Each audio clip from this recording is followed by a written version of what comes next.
Welcome to Best Friends Orientation for Community Cat Volunteers. Thank you so much for volunteering your time to help cats in your community. Before we go over any other information, it's important to clarify exactly who are community cats. Community cats are all free roaming cats. This includes indoor-outdoor pets, 100% outdoor pets, abandoned or lost pets, street cats, barn cats, and feral or unsocialized cats.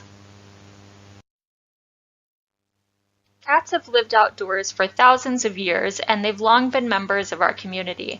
They thrive living outdoors and can be as healthy as pet cats. They are not a threat to public health.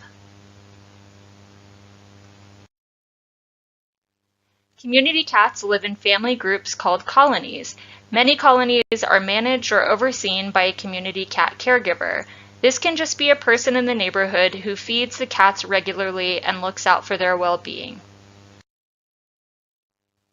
There are millions of community cats in this country, and sadly, cats are the animals most at risk in a shelter. In fact, in many communities, nearly 100% of feral cats are killed after entering the shelter. How are we going to save them all? What does that really mean? It means closing the gap, decreasing the number of animals going into shelters, primarily through spay-neuter programs, and increasing the save rate, those coming out.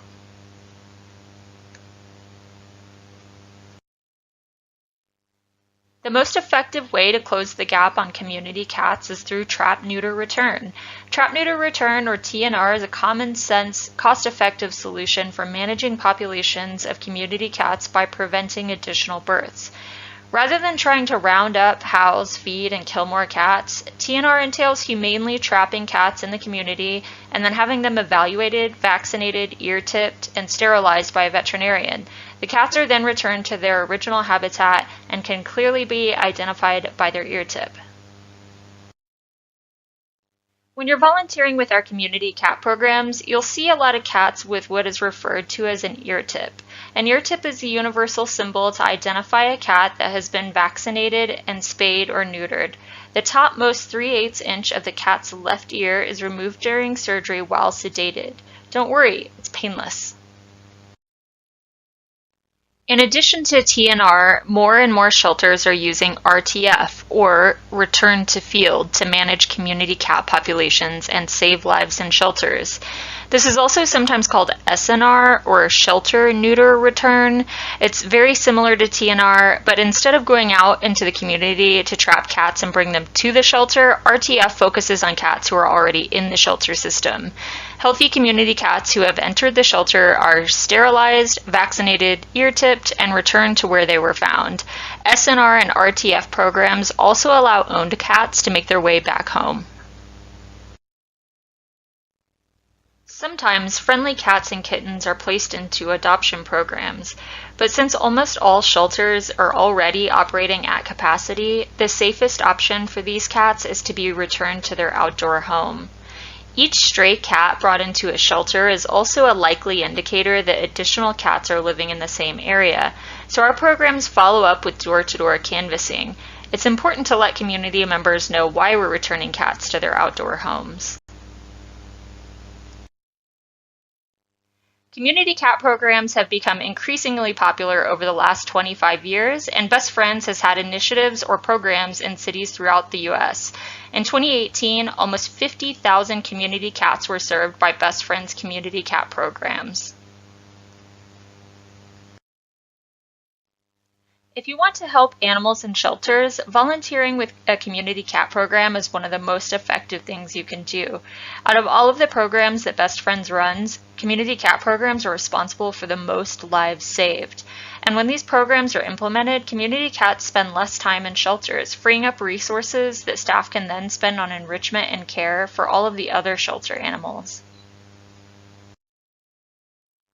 There are a variety of volunteer positions available depending on the city in which you volunteer.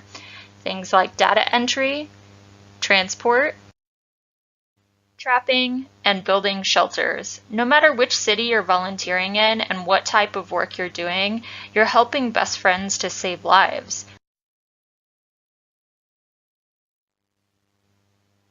When you are doing your volunteer work, you're also representing Best Friends, an organization about which many people have very good feelings. In order to assure that Best Friends continues to have the positive reputation that it does, it's important that everyone associated with the organization makes a positive impression. As a representative of Best Friends, you are expected to uphold the highest standards of conduct. Please be professional in all of your interactions. Keep a positive attitude. Never make disparaging comments about any person or group, local or national. Being positive is key to a successful community CAP program. Be knowledgeable. The public sees you as a Best Friends representative. This is an opportunity to model humane behavior and educate people. Please make sure you're giving out accurate information. Check with your coordinator if anyone's asking a question you're not sure how to answer. Some people aren't yet aware of the benefits of TNR and RTF, and you might need to talk with them about it. Even if they disagree, it helps to remember that we do share common goals. We all want to reduce the number of cats living on the streets and minimize the nuisance that may be created by these cats. Each interaction you have is an opportunity to gain or create a new ambassador or advocate for community cats. The latest stats in 2019 show that 2,200 dogs and cats are killed in America's shelters each day. We believe that no animals should lose their lives when solutions like community cat programs exist to save them. Volunteers like you play a critical role in helping us to save them all. On behalf of Best Friends, and the cats of course, I'd like to thank you for volunteering.